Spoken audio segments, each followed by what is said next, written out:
Happy Super Bowl week, folks. This week we're going to make Cuban sandwiches in honor of the Super Bowl being down in Miami. Probably going to get in trouble for saying the word Super Bowl so many times. But we went and got the take and bakes from Kroger, throwing those in the oven for about 8 to 10 minutes as we start marinating our pork. We're going to go, instead of the traditional pulled pork, we went with the boneless pork ribs, and now we're going to start making a marinade for it.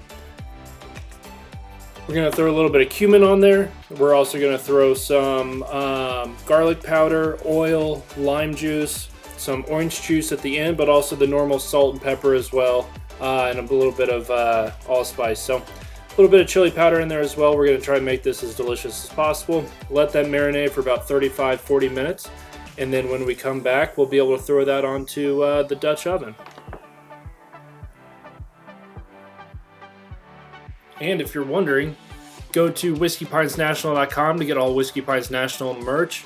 Eventually we're going to start having some cheat meal stuff up there as well, but right now we just have Whiskey Pines National. So throw it on there, throw it into the Dutch oven, let it cook up, and then once it's done doing that, we're going to throw it up onto the flat top and let it brown up, finish cooking, and then start cutting it up and make our sandwich.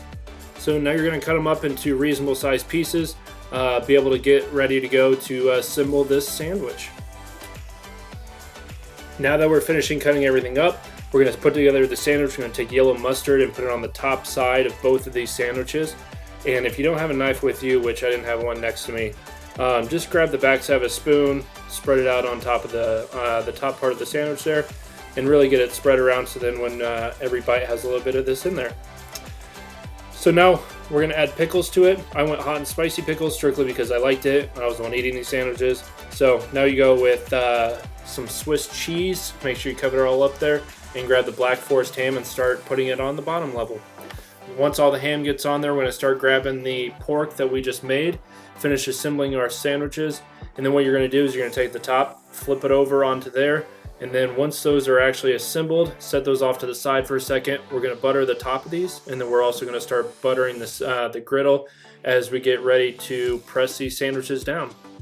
Throw a little bit of butter on the flat top there. Once we really get that going, and you can tell the heat of it, bring the sandwiches over.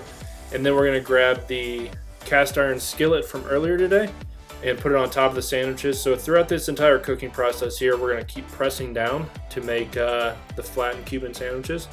Once you start seeing that the cheese is melted, take it off and we'll get ready to cut them up and get ready to go from there. As you can tell, there's still cheese all over that, which means that it melted great. So cut it down the middle. Obviously you're going to need to get that shot of the middle of the sandwich just to show everybody how good it was.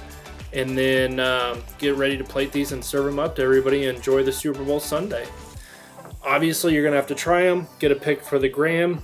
And while you guys are doing this, make sure you go like us, subscribe, follow, see what we're up to next. We have Instagram, Facebook. Check out our website where we post all of our recipes and what we got going on next. And looking forward to having everybody join us from this point forward. Thank you for joining us at the Cheat Meal Pod.